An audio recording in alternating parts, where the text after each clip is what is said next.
杨老师，我现在遇到一个贵人，这贵人对我可好了，但是就是有一个问题。我说什么问题啊？我没从他那赚到钱。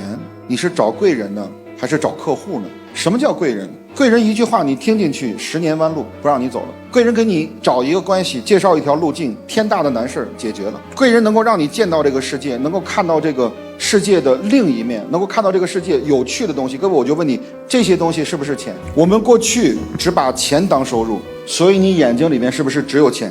社会关系是不是收入？经验是不是收入？我问你，这些收入，如果你都把它做了重新的定义，你是不是每天的收入就增加了？你今天收获了这个人的时间，明天收获了那个人的经验，大后天收获了这个人的关系，再往后天收获了这个人明年要做的事情。那我想请问，你身边所有人他手里边在做的事情，是不是就都是在为你服务的？所以这就是问题。